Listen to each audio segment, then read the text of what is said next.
Gênesis capítulo 33 e 34. Nestes capítulos, veremos de uma maneira instrutiva a parada de Jacó em Siquém e suas consequências. Podemos ver nestes dois capítulos como os temores de Jacó eram infundados, e quão inúteis eram os seus planos.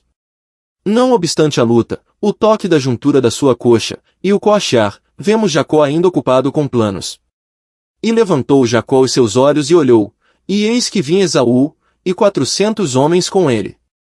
Então, repartiu os filhos entre Leia e Raquel, e as duas servas. E pôs as servas e seus filhos na frente e a Leia e a seus filhos, atrás, porém a Raquel e José, os derradeiros. Estes preparativos são prova da continuação dos seus temores. Previa ainda a vingança de Esaú, e expôs aqueles que menos lhe interessavam ao primeiro golpe dessa vingança. Como as profundezas do coração humano são assombrosas! Como é tardo em confiar em Deus! Se Jacó tivesse confiado realmente em Deus, nunca teria receado a destruição de sua família, mas, enfim, o coração sabe alguma coisa da dificuldade de descansar simplesmente em confiança calma num Deus infinitamente gracioso, todo-poderoso e onipresente. Mas, note-se, agora, como a ansiedade do coração era desnecessária. Então, Esaú correu-lhe ao encontro e abraçou-o, e lançou-se sobre o seu pescoço e beijou, e choraram. O presente era inteiramente desnecessário, o plano inútil. Deus aplacou Esaú, como já havia acalmado Labão. E assim que ele se deleita em repreender os nossos pobres corações, cobardes e incrédulos, e afugentar todos os nossos temores. Em vez da temida espada de Esaú, Jacó encontra o abraço e beijos de seu irmão. Em vez de luta, eles misturam as suas lágrimas. Tais são os caminhos de Deus. Quem não confiará em Ele? Quem não o honrará com a plena confiança do coração? Porque aqui, não obstante toda a evidência agradável da sua fidelidade para com aqueles que põem a sua confiança em Ele, estamos tão prontos, em todas as ocasiões, a duvidar e hesitar. A resposta é simples: não estamos suficientemente unidos a Deus. Une-te, pois, a Ele, e tem paz, e assim te sobrevirá o bem. Jó 22 versículo 21. Isto é verdadeiro, quer seja acerca do pecador inconvertido, ou de um filho de Deus. Conhecer verdadeiramente a Deus, verdadeira intimidade com Ele, é vida e paz. E a vida eterna é esta, que te conheçam, a ti só, por único Deus verdadeiro, e a Jesus Cristo, a quem enviaste. João 17 versículo 3. Quanto mais perfeito for o nosso conhecimento de Deus, tanto mais sólida será a nossa paz, e mais elevadas serão as nossas almas acima de toda a dependência da criatura. Deus é uma rocha, e nós precisamos apenas de alijar todo o nosso peso sobre ele, para sabermos quão poderoso é para nos suster. Depois de toda esta manifestação da bondade de Deus, encontramos Jacó fixando-se em Sucote, e, contra o espírito e os princípios da vida de um peregrino, edificando uma casa, como se estivesse na sua pátria. Ora, Sucote não era, evidentemente, o lugar que lhe fora destinado por Deus. O Senhor não lhe havia dito: eu sou o Deus de Sucote, mas sim: eu sou o Deus de Betel. Portanto, Betel, e não Sucote, devia ter sido o grande objetivo de Jacó. Mas, o coração é sempre propenso a estar satisfeito com uma posição inferior àquela que Deus, graciosamente, lhe destina. Então Jacó muda-se para Siquém, e compra terreno, faltando deste modo ainda a medida divina, e o nome pelo qual chama o seu altar é indicativo do estado moral da sua alma.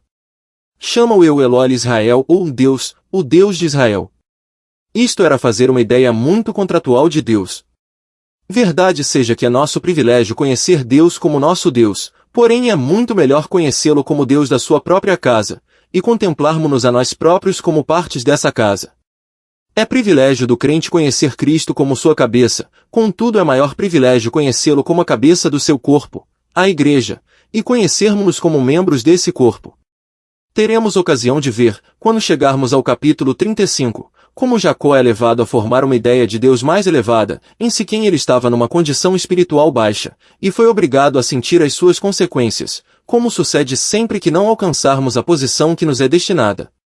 As 2,5 tribos que ficaram do lado de cá do Jordão foram as primeiras a cair nas mãos do inimigo.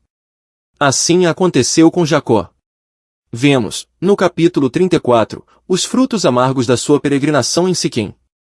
é lançada uma mancha sobre a sua família, a qual Simeão e Levi procuram limpar, na energia e violência da natureza, e que levou ainda a uma mais profunda dor, e foi isso, também, que tocou Jacó ainda mais vivamente do que o insulto feito à sua filha. Então disse Jacó a Simeão e a Levi: tendes-me turbado, fazendo-me cheirar mal entre os moradores desta terra, entre os cananeus e ferezeus. Sendo eu pouco povo em número, ajuntar-se-ão, e ficarei destruído, eu e minha casa. Capítulo 34 versículo 30. Deste modo, foram as consequências quanto a si próprio que mais afligiram Jacó.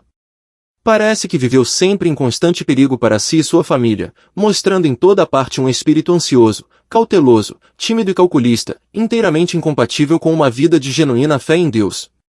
Não é que Jacó não fosse, em geral, um homem de fé, era, certamente, e como tal, tem um lugar entre uma tão grande nuvem de testemunhas de Hebreus 11. Porém mostrou um triste fracasso em não andar no exercício habitual desse princípio divino. Poderia a fé levá-lo a dizer: ficarei destruído, eu e minha casa? Não, evidentemente. A promessa de Deus no capítulo 28 versículo 14 e 15 devia ter banido qualquer temor do seu espírito. Te guardarei, não te deixarei. Isto devia ter tranquilizado seu coração. Porém, o fato é que a sua mente estava mais ocupada com o perigo que corria entre os homens de Siquém do que com a sua segurança nas mãos de Deus.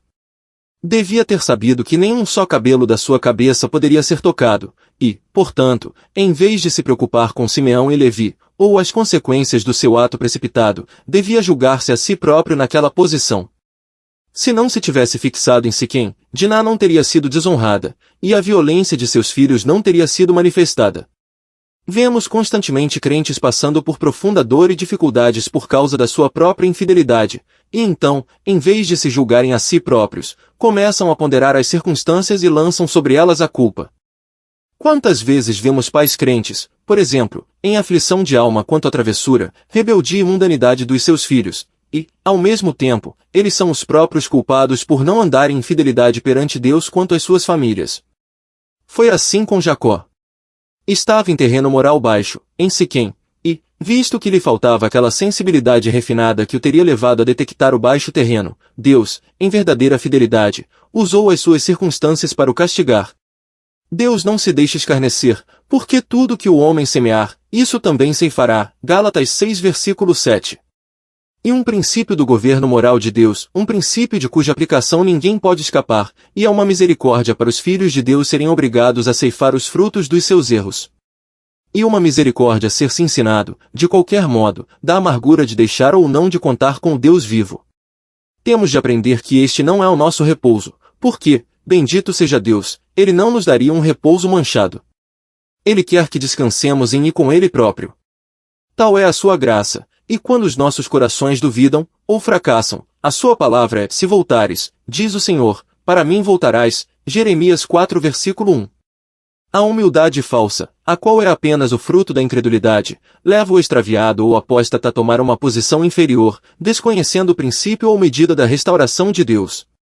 O filho pródigo procurava ser tomado como um servo, desconhecendo que, tanto quanto lhe dizia respeito, ele não tinha mais direito ao título de servo que ao de filho. E, além disso, seria inteiramente indigno do caráter do pai colocá-lo numa tal posição. Devemos vir a Deus no princípio e segundo a maneira digna dele mesmo, ou então não vir.